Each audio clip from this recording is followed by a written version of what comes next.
શહેરની ઉધના બેઠી કોલોની પાસે એક ફોર વ્હીલર ગાડીમાં અચાનક આગ ફાટી નીકળતા અફરાતફરીનો માહોલ સર્જાયો હતો।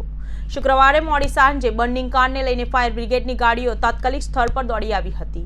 કોઈ જાનહાનિ થઈ ન હતી અને કારમાં આગ લાગવા પાછળનું વધુ પડતું હીટિંગ જવાબદાર હોવાની વિગતો જાણવા મળી છે।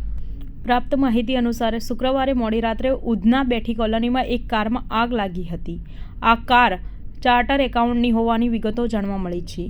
કાર માલિક ચાર્ટર એકાઉન્ટની ધીરજ ખંડેલવાલે જણાવ્યું હતું કે માન દરવાજા સામે ગોલ્ડન પ્લાઝામાં તેમની ઓફિસ આવેલી છે। શુક્રવારની રાત્રે લગભગ 8:15 વાગ્યાની ઘરે નીકળવા જઈ રહ્યા હતા ત્યારે આ દુર્ઘટના બની હતી। ફાયરને જાણ કર્યા બાદ ગણતરીની મિનિટોમાં ફાયર જવાન દોડી આવ્યા હતા।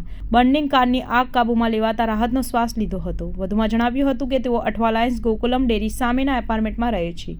આગ લાગ્યાની જાણ થતાં કારને રોડ બાજુએ પાર્ક કરી હતી। અનાજની ટ્રકમાંથી સામાન અનલોડ થયો હતો। મજૂરોએ મને ઇશારાથી કારની આગ બાબતે જાણ કરી હતી। જોકે ઘટનાની જાણ બાદ તાત્કાલિક કારમાંથી બહાર નીકળી જતા કોઈ જાનહાનિ નોંધાઈ ન હતી। કાર 5 વર્ષ જૂની હતી અને ઇન્સ્યોરન્સ હતો। હાલ તપાસ ચાલી રહી છે।